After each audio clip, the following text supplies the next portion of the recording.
Summer তীব্র শীতে বিপর্যস্ত জনজীবন। রাজশাহীতে গত 24 ঘন্টায় সর্বনিম্ন তাপমাত্রা ছিল 7.0 ডিগ্রি সেলসিয়াস, আর আজকে সকাল 6টায় রাজশাহীর সর্বনিম্ন তাপমাত্রা ছিল 8.0 ডিগ্রি সেলসিয়াস। আবহাওয়া অফিস বলছে যে আজ অস্থায়ীভাবে আংশিক মেঘলা সহ সারা দেশের আবহাওয়া শুষ্ক থাকতে পারে। মধ্যরাত থেকে সকাল পর্যন্ত সারা দেশে মাঝারি থেকে ঘন কুয়াশা পড়তে পারে এবং কোথাও কোথাও দুপুর পর্যন্ত তা অব্যাহত থাকতে পারে। সারা দেশে রাতের তাপমাত্রা অপরিবর্তিত থাকবে এবং দিনের তাপমাত্রা সামান্য বাড়তে পারে। তবে আগামীকালকে আবহাওয়ার পূর্বাভাসে বলা হয়েছে যে রাতের তাপমাত্রা অপরিবর্তিত থাকবে, তবে দিনের তাপমাত্রা সামান্য কমতে পারে। আমরা দেখেছি যে রাজশাহীতে ঘন কুয়াশা গত বেশ কয়েকদিন থেকে সেই এবং তীব্র ঠান্ডা উপেক্ষা করে যারা খেটে খাওয়া মানুষ রয়েছেন তারা কাজের সন্ধানে বের হচ্ছেন এবং তারা আমাদেরকে বলছেন যে তীব্র ভোগান্তি নিয়েই তাদেরকে কাজে বের হতে হচ্ছে। শীত উপেক্ষা করে তারা কাজে যাচ্ছেন। সবচেয়ে কষ্টে রয়েছেন ছিন্নমূল মানুষ। আমরা দেখেছি যে রাস্তার ধারে অনেকেই তীব্র শীত উপেক্ষা করে কিন্তু জীবন রাস্তার ধারে সময় কাটাচ্ছেন, তারা রাত কাটাচ্ছেন। আর শীতের ফলে কিন্তু শহরে গরম কাপড় বিক্রিও বেড়েছে। তবে বিশেষজ্ঞরা যারা রয়েছেন, স্বাস্থ্য বিশেষজ্ঞ, তারা কিন্তু শীত থেকে সতর্ক থাকার পরামর্শ দিয়েছেন। বিশেষ করে গরম কাপড় পরে বাইরে বার হওয়ার কথা বলছেন এবং তারা বলছেন যে বিশেষ করে শিশু এবং বৃদ্ধদের সতর্ক রাখতে হবে। এই ছিল রাজশাহী থেকে সর্বশেষ। চুয়াডাঙ্গা থেকে আরো খবর জানাতে যুক্ত হচ্ছে সহকর্মী জামান। আমরা যাচ্ছি জামানের কাছে।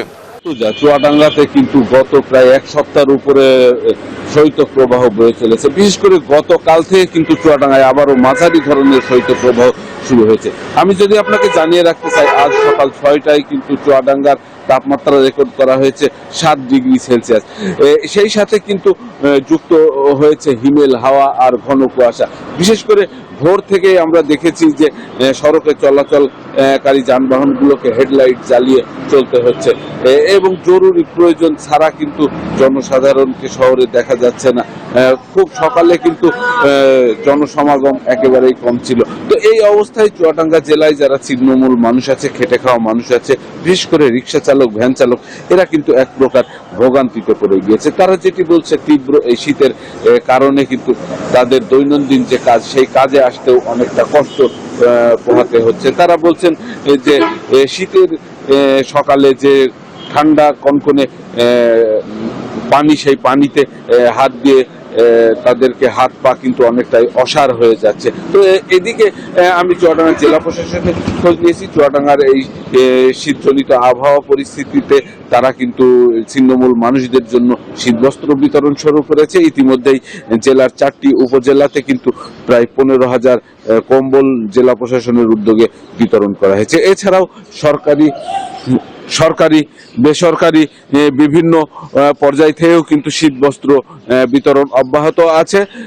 অন্যদিকে আমি চুয়াডাঙ্গা সদর হাসপাতালে খোঁজ নিয়ে যেটা জেনেছি, সেখানে কিন্তু এই তীব্র শীতের কারণে শীতজনিত রোগীর সংখ্যা বেড়ে গিয়েছে। তো এই ছিল চুয়াডাঙ্গা থেকে আমার কাছে। একই খবর জানতে আমরা যাব রাঙামাটিতে।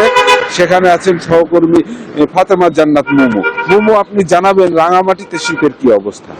পদ্মা সেতু, মেট্রো রেল এবং এলিভেটেড এক্সপ্রেসওয়ে নির্মাণের গর্বিত অংশীদার বসুন্ধরা সিমেন্ট। ধন্যবাদ জামান। রাঙামাটিতে তীব্র শীত অনুভূত হচ্ছে। আজকে সকালে হচ্ছে 13 ডিগ্রি সেলসিয়াস। একই সাথে শীতের যে হাওয়া, সেটিও বয়ে চলেছে কনকনে ঠান্ডার কারণে। এখানকার যারা পাহাড়ি জনগোষ্ঠী আছে, পাহাড়ি অঞ্চলে যারা বসবাস করে, তারা কিন্তু বিপাকে পড়েছে। বিশেষ করে যারা জুম চাষ করে পাহাড়ে, তীব্র শীতের কারণে অনেকেই পাহাড়ে যেতে পারছে না জুম চাষ করার জন্য। খুব বেশি কাজ না থাকলেও অনেকেও ঘর থেকে বের হচ্ছে না, এমনটা পরিস্থিতি বিরাজ করছে। যেহেতু রাঙামাটি রিক্সাবিহীন একটি শহর, যারা নিম্ন আয়ের মানুষ আছেন তারাও কিন্তু তেমন একটা ঘর থেকে বের হচ্ছে না। এখানকার যে দোকানপাট আছে সেগুলো খুলে হচ্ছে 9টার পর, অর্থাৎ 10টার দিকে প্রায় দোকানপাট খুলে যদি সূর্যের দেখা মিলে। গতকালকে দুপুরের পর কিছুটা সূর্যের দেখা মিললো, এর আগের দিন একেবারেই সূর্যের দেখা মিলেনি। কনকনে ঠান্ডা অনুভূত হয়েছিল রাঙামাটি শহর সহ রাঙামাটি পুরো জেলায়। বিশেষ করে রাঙামাটির যেসব উপজেলা আছে, দুর্গম পাহাড়ি অঞ্চল যেগুলো আছে সেখানে তীব্র শীত অনুভূত হচ্ছে। আর কিছুদিন আগে আমি নিজেও ঘুরে এসেছি বাগাইছড়িতে এবং তাদের যেই জনজীবনের যে পরিস্থিতি সেটিও দেখেছি। বিশেষ করে যারা কৃষক আছেন, তারা যারা ক্ষেত খামারে কাজ করেন, তারাও কিন্তু সবচেয়ে বেশি বিপাকে আছে। আর সবচেয়ে বেশি কষ্টে আছে হচ্ছে নিম্ন আয়ের মানুষগুলি, যাদেরকে এখনো পর্যন্ত কোনো শীত বস্ত্র বিতরণ করা হয়নি, এমনটা তারা কিন্তু অভিযোগও করেছেন।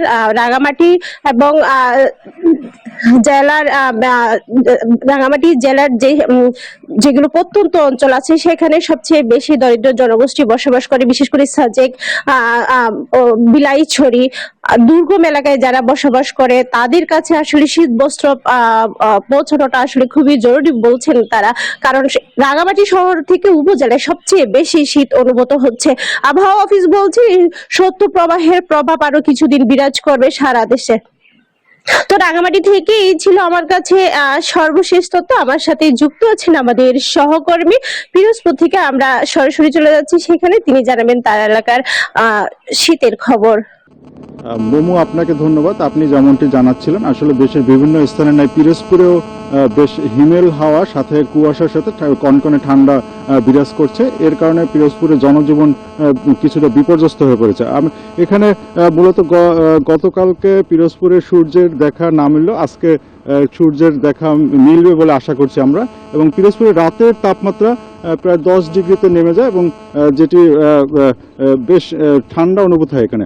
আসলে এখানে শীতের জন্য পিরোজপুরের যে সাধারণ যারা খেটে খাওয়া মানুষ আছেন তারা বেশ বিপাকে পড়েন, কারণ খুব সকালে কুয়াশার কারণে শীত এখানে যে তাদের যে কাজে যাবেন জনজীবনে যে সেই কাজে যাওয়াটা তাদের বন্ধ হয়ে যায়। এবং পাশাপাশি এখানে যে সড়কে যে গাড়িগুলো চলে তারা হেডলাইট জ্বালিয়ে চলতে হয়। তো এখানে আসলে শীতের কারণে আরও বিপাকে পড়ছেন যারা বয়স্ক আছেন এবং শিশু যারা আছেন, তাদের জন্য এই শীতের তারা বেশ বিপাকে পড়ছেন। তো এখান থেকে আসলে বিশেষজ্ঞরা জানিয়েছেন যে শীতে তাদেরকে সুরক্ষা রাখার জন্য প্রয়োজনীয় ব্যবস্থা নেওয়ার জন্য, এবং জেলার যে প্রশাসনের সাথে আমি কথা বলেছি সেখান থেকে আসলে জানতে পেরেছি যে তারা পর্যাপ্ত পরিমাণ ইতিমধ্যে শীত বস্ত্র বিতরণ করা শুরু করছে এবং তাদের পর্যাপ্ত পরিমাণ ব্যবস্থা আছে।